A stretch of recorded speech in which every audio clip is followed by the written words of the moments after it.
Welcome to Cockpits and Cocktails, the lively aviation podcast, where we talk about all things aviation and aerospace. So please grab a cocktail and let's chill out and talk about some aviation.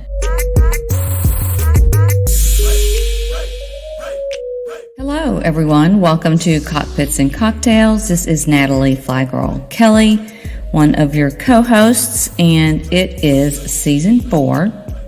Episode 3. I had to go back and look to see what episode it was actually because, wow, it's not on my phone. I opened up my Apple Podcasts and they typically say, what season it is and what episode. At least they say it because I put it in the description. I don't think Apple just automatically does that. But I actually had to think. It is only episode 3, so that's pretty bad on my memory part there. Today, it's April 3rd, I believe, Sunday, April 3rd, which is the day I actually normally upload an episode and have it all edited and ready to go, and that is not the case. I'm definitely living on the edge today. Last week was Sun and Fun, so Stephanie and Cooper, the pilot, were at Sun and Fun. They had recorded an episode without me the previous week, but I did not get that episode and couldn't edit it and get it uploaded in time for the release of this episode. And we like to be consistent as we can. Every 2 weeks, put out a new episode. So I didn't want to get off track there, although I have in the past sometimes skipped an episode because of a big event such as Sun and Fun or Oshkosh or something like that, where I figure people aren't really going to be listening to it. They're either traveling or going to be coming back from traveling, and or it's just too hectic for us to try to get that done. But I did not go to Sun and Fun. So, yeah, plot twist. I know in the last episode, I talked about going to Sun and Fun, and I was going to actually do a talk. I had 2 days scheduled to do a talk, and then an opportunity came up for a job. So I do contract flying, and this opportunity was something that couldn't be passed up. It was actually a pretty hectic week for me. I had a lot of flights, which is a good thing. I love that. One of the things about contract flying is sometimes you're really busy and sometimes you're not, and you just kind of got to go with it and take the flights when you can get them. It just happened to be where I had to cancel the talks, but I am going to record a podcast on the talk, what that was going to be, and it's going to be titled Change Your Course, Change Your Life, and I'm looking forward to recording that. I have a lot of things I want to talk about in particular for people that want to go down a path that maybe others may not understand or be supportive of, or they are at a phase in life where they're ready to transition and do something else, change careers, or, they're in a midlife crisis situation where they realize the clock is ticking and there's other things that they want to do, and so they want to change their course and do something else. So I want to put that together and talk about that, and it's something I've done before, and I think it's going to be really helpful for anyone, in any phase of life, because we do sometimes kind of want to change our course. We may have been doing something one way for a long time, and that doesn't seem to be working for us anymore. So how do we go about going in a new direction, getting support for that, finding out how to plan for those kinds of things? So that will be coming up in the future. Today, I was driving back from, I had planned to go to Sun and Fun, as I mentioned, and this flight one of the flights I picked up was just meant to be. I had a flight from Cincinnati. I live in Cincinnati to Nashville. I was offered this flight on March 28th. Well, I'm from Nashville. That's where my mother and sister live. And it was going to be an overnight. Not a lot of trips are overnight for me. They're usually day, like a day trip, down and back or up and back or over and back, whatever, which is wonderful because you can sleep in your own bed many, many nights.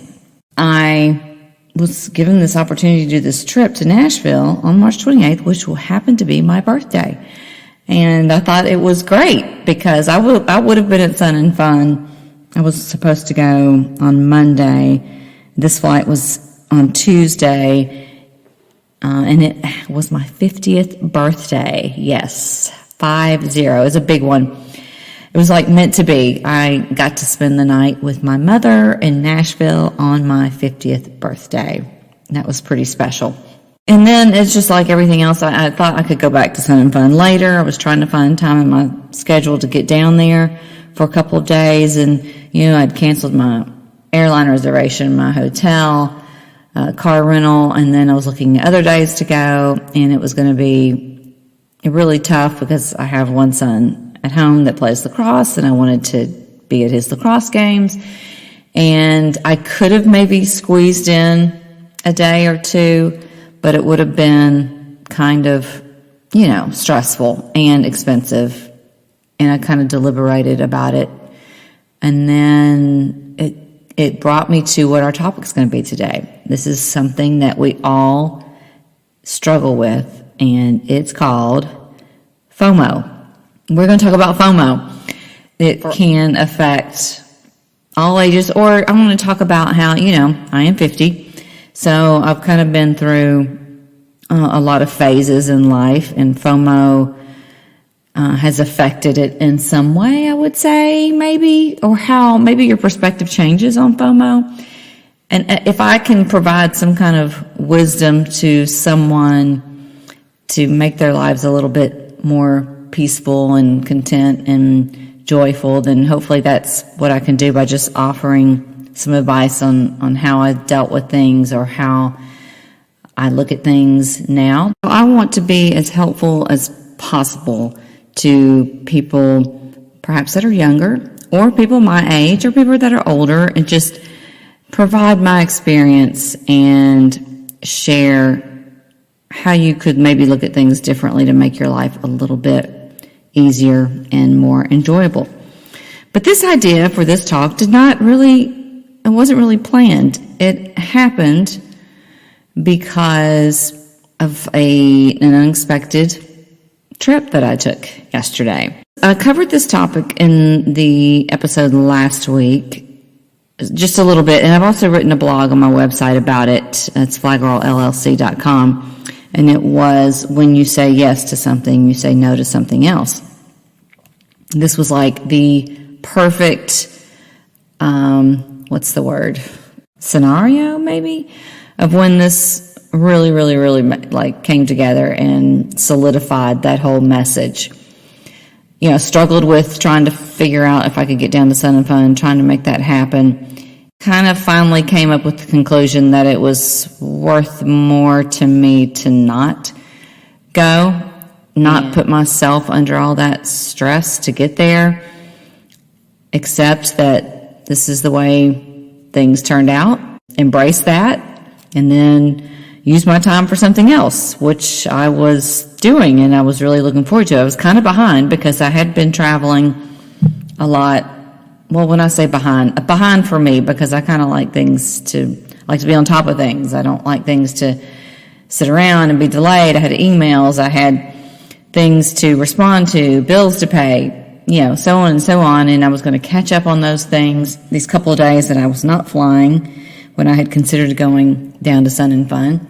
Yesterday, I started out, I got a whole lot done. I really did. I finished up a lot of things that I needed to get done. And I got a call from my 21-year-old's rugby coach. They were playing a rugby match in Indiana at Notre Dame, actually. He's at UK, and he was in the hospital.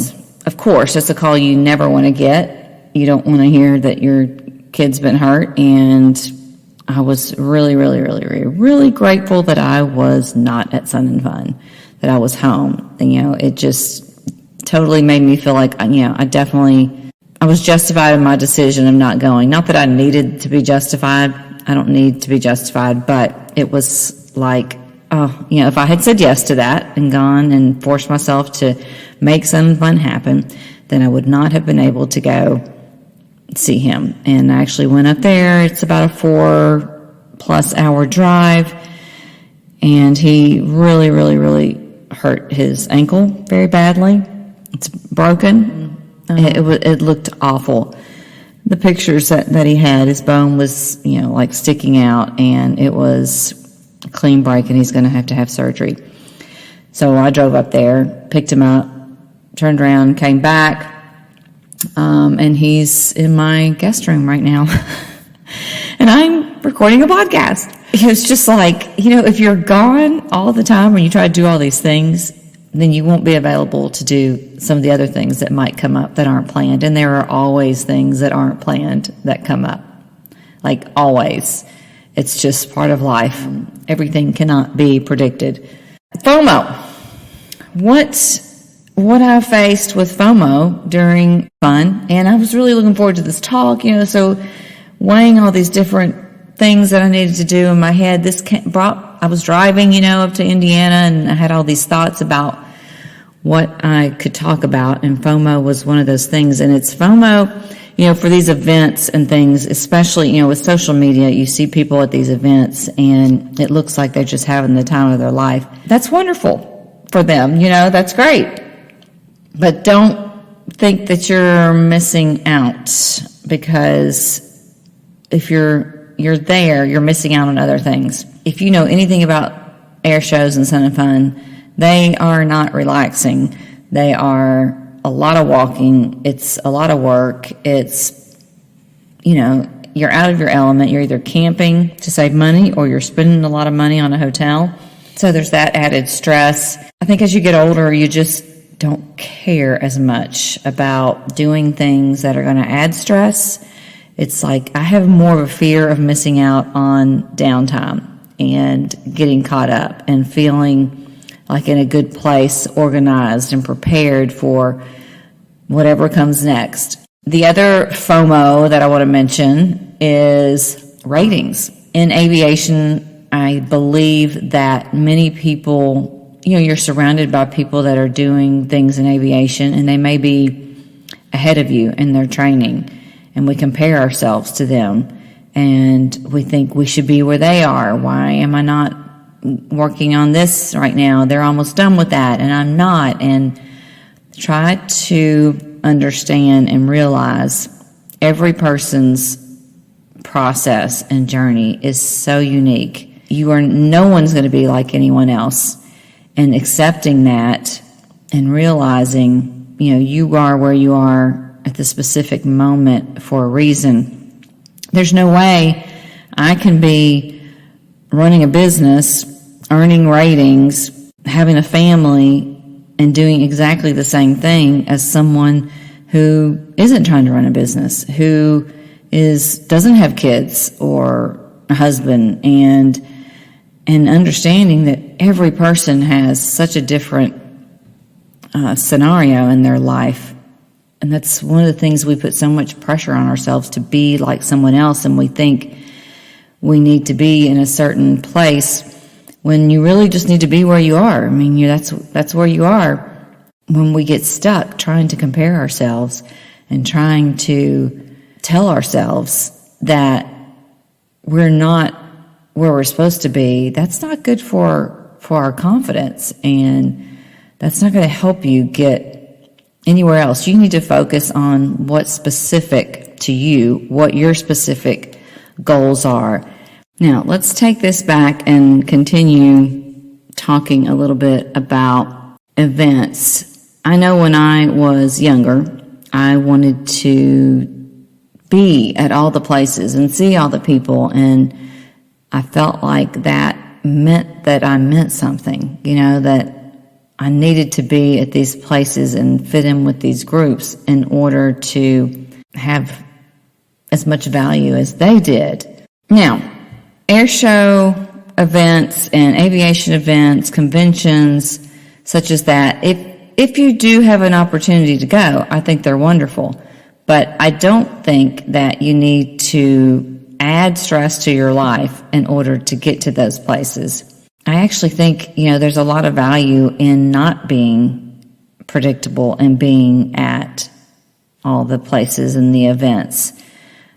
I always thought it was kind of providing a little bit of mysteriousness to your life and not displaying everything is intriguing. Yeah, I'm on Instagram and I have a lot of photos, and I'm actually pretty particular about what I put on there. I don't really put a lot of family stuff and personal stuff. Although, like, more recently, I have loved doing all these funny, like, reels. This is a totally different side of me. I'm a pretty laid-back person who likes to be silly. And doing these reels and things that I've been doing lately, and I've gotten on TikTok, which is also very, very fun, but I did not realize there's all this controversy around TikTok that it's a Chinese app, and they're trying to push for completely shutting down TikTok. So we'll see where that goes, but that has been a really fun way to show a little bit more of my personality. What I want you to do is not wait until you turn 50 years old to figure out that adding things to your schedule and having a cram-packed schedule doesn't necessarily lead to being happier or being more accepted. You are putting yourself out there for probably more scrutiny if you're trying to be everywhere and be everything. And we do that, right? I mean, we're forced to, in this society, we do see people doing things that it makes them look like they're everywhere and they're doing all the fun things, and that's what you see everywhere, and we're told you should go out and experience life and do all these things. Well, if it's adding stress, then I don't think that's good, and I think we should try practicing more of not adding activities, but deleting activities and just enjoying downtime and time to let things, evolve, time to chill. I mean, I love time to chill. I love time to go, and I love time to chill just as much as I love time to go. That's when we can sometimes do our best thinking and planning and creating. Whether it's you run a business or not, you can also use that time to, thinking about your career and where you want to go, what you want to do. Is this still the path that's working for you? How do you need to tweak things? I don't think you can do that if you're busy all the time. I feel like you have to have some time to just sit, in the car when I was driving yesterday. I mean, when I'm just don't have anything to do, that's when I do my best thinking, and I plan times to not do things, and I'm very protective of those times. I have things on my schedule or blocks of time where I'm not going to plan anything. It's important for me to think about, what do I want to do with Fly Girl? Where are we going? Where are we going with this? What do I need to be working on? Who do I need to talk to about this? How can I research this topic? If you don't have a business and you're flying professionally or you're a student, you still need to have time to sit and reevaluate and figure out, well, I'm kind of interested in this one thing. Who do I need to talk to figure it out? I need to spend some time researching this. That's what you need to do. There is this template, and I can't remember what it's called, but it's, my ex-husband actually introduced this to me years ago, and I have used it ever since. And I wish I could have a visual for you to draw out, but there's like a box. And it has 4 in every corner. There's another little box. So you've got basically a square with a T inside, and you've got important, you've got urgent, you've got important but not urgent, and urgent but not important. And every time there's a new task or there's a new something that comes up that I have on my to-do list, and I am a to-do list person. I love lists. It helps me constantly reevaluate and figure out what I need to put my focus on, because my to-do list is always longer than the actual day that I actually have time to actually do everything on that list. So it gets carried over to the next day. And I have a new to-do list everywhere. You want to protect some of your downtime then, and that gets harder as you get young kids. It's hard to find that downtime and time to think, because kids are just require so much of your energy and mental thought and physical demands. But thinking about everything that I have on my list, I'm constantly reevaluating. Okay, is this urgent? Like, this is something that needs to be done urgently today. Let's say it's a bill you got to pay. Yeah, that's urgent. It's due today. I need to do that right now. Then there are things that are important, such as, let's say, I don't know, I need to reevaluate my financial plan, my retirement, something like that. That's very important, but it's not necessarily urgent. It doesn't have to be done immediately. So that can be one of those things that kind of gets pushed back, and it's something you can put on your calendar to actually block out a bit of time, schedule a time, with your financial planner or whatever, your husband, to sit down and talk about it. And then there are things that are not that important and not that urgent. Those are things that you continue to push back until a moment when you do have time, when you've addressed all the urgent and important things. That could be something like, that could be different for everyone, right? What's urgent and what's important to someone else could be totally different. How about cleaning your car? That's really not that important, and it's not urgent. Yeah, it looks awful, and it's something that can be addressed, but doesn't have to be addressed right now. So reprioritizing. And then the last thing was, actually, let me Google it right now. I can't remember what it's called, but if you look it up, I've got my iPad here, important. I want to call it, there it is, Eisenhower box. Oh my gosh, that's it. Yes. Okay, so there's important, urgent, not urgent, not important, urgent, not important, not urgent. You need to look this up, because this is like, I'm constantly using this when I have a huge list of things to do to help me do the things that really need to be done and put off the things that aren't so urgent, so that I can manage my time much better. And they have examples such as not important but urgent. You get interruptions, distractions, like right now, immediately. People are calling you or texting you. Yeah, it's urgent because they're contacting you right now, but it's not important. So it's something that you can put off. Not important, not urgent. Junk mail, cleaning your office, checking social media, not important and not urgent. This is huge right now. We spend so much time on social media. And honestly, this is how I do social media. I love it. It's so entertaining. It's such a time sucker as well. And I know that I can't get other things done when I'm on there. It's just like relaxing and mind-numbing, and also can be very destructive because we compare ourselves so much with social media. I spend maybe an hour, depending on the day, at most, on social media. I schedule things to be posted. I get on there. This has so much to do with FOMO as well. I get on there and respond to things. I hardly look at anything in the feed. I usually just address my audience, putting my stuff on stories, showing kind of some things on stories, posting some things on stories that I think are funny, relevant. I'm having a little bit of an issue with my phone.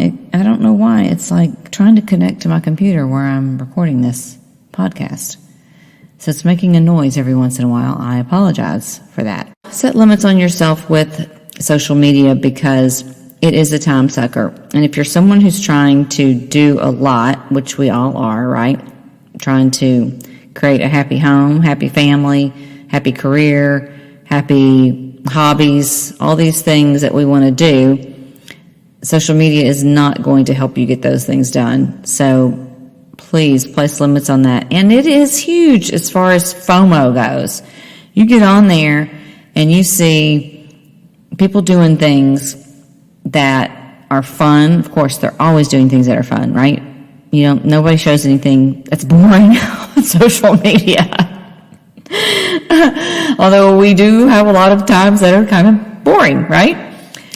we compare ourselves, and it doesn't do well for the confidence level, and it can distract you from the possibilities that you have. When you focus on yourself, what we tend to do when we see social media is focus on what everyone else is doing. Oh, what rating did she just get? Oh, where is she? She's at this air show. And that's so cool. I'm not there. I'm not as cool. Or she looks like she's having a great time and I'm sitting here doing laundry. What's wrong with my life? It's awful for that kind of thing. And another thing I do is, if there is someone on social media that, I don't know if I've said this before, is affecting me in a negative way, whether it's a friend or not, because there are acquaintances on social media, and if you've never actually met the person, I can't imagine that they are actually a true friend, like how I would define a friend. They are an acquaintance. But if you are seeing a friend, an acquaintance, anyone, you have every right to unfollow that person if it is affecting you in a negative way, and you do not have to explain yourself to that person. If they ask, why did you unfollow me? I don't know, you can just tell them, it really looks like you're having a great time, but it's affecting me in a negative way. I'm so happy for you, and I'm glad that you're able to do that. You're not the only person that I unfollow, but I've found that it's better for me to not see what all my friends are doing when I'm not included. There's nothing wrong with that. Or you don't have to say anything. I guarantee you that she has someone, or he has someone that does the same thing to her, that she compares herself with. I don't know if guys do it as much as girls, but girls are always comparing themselves to other girls. And we tend to allow it to bring ourselves down. If that's happening, don't look at their stuff. And if it's popping up all the time, unfollow that person. Do what works best for you. It's your life. You're in control of it. You don't have to explain yourself. You're the one that can make the decisions on things that are beneficial to you and things that aren't. FOMO does affect everyone differently at each kind of stage in their life. The older you get, the more you know how things affect you, and the more you're willing to make decisions to control those things. And you realize you don't have to explain yourself. And that's what I want younger people to understand. I tell my kids this stuff all the time. You don't have to get on TikTok. You don't have to look at these things. You have the choice. You have to recognize this is putting you in a bad mood because you're comparing yourself, or you feel like you're missing out, bringing you down. So you just cut it off and focus on what brings you joy. That's going to be different for every person. You're not going to be just like someone else. Your aviation journey is not going to be like someone else's. You don't really know where it's going to lead, and you need to be open to your own destination. Don't just do what someone else is doing. Don't just follow someone else's path. Be open to any opportunity that comes up. You don't really know what you're going to be really good at. And if you just close your mind and have blinders on, you're not looking for these other opportunities. You're just so laser focused on this one thing that you think you're supposed to be doing because that seems to be the best route and make the most sense and be the most logical. You're not seeing other things that you may actually be better at or enjoy more. There is an individual on Instagram that I follow who was in the military and had originally, once he got out, he started working for an airline. He started going this whole route that he thought he needed to be going because that seemed to be what everyone was doing. And he realized, he was chasing more money, chasing these higher profile type jobs, captain, and then captain of another plane, and then captain of that plane. It was like, let's just keep climbing. And he realized he just really wasn't enjoying it and decided to switch to a different part of aviation and not focus on the money, and found so much more joy and enjoyment in life and his relationships, and everything worked out so much better. But it takes a lot of self-knowledge to know what brings you joy, and it takes a lot of courage to stand up and say, that doesn't interest me. What you're doing is going to be different than what someone else is doing. What brings you joy is going to be different than what brings someone else joy. And that's the way it's supposed to be. You don't have to like the same things as other people. That's what's so wonderful about life and aviation. There's so many different things you can do in aviation. What appeals to you in one season is not going to appeal to you in another season. So be open to shifting gears, changing courses. That stuff is really exciting. You have a long career planned out ahead of you. I promise you're going to want some things that are kind of mix it up sometimes. You don't want monotony, and you don't want to be doing something you don't really like. And you want to have the courage to change things at any age, which is what I talk about a lot. I started flying at 44, never been in aviation really before. My dad was a pilot, but I wasn't involved in that. Shake things up sometimes. I'm 50 years old. I'm more than halfway done with my life, probably. No one else is going to change my life but me. I'm the one that can recognize what's working for me and what isn't, and make those adjustments. Choose what's going to bring you the most joy, what's going to bring the most to you. You don't have to be at every event. You don't have to do what everyone else is doing, period. Well, I went off on a tangent on that one, on FOMO.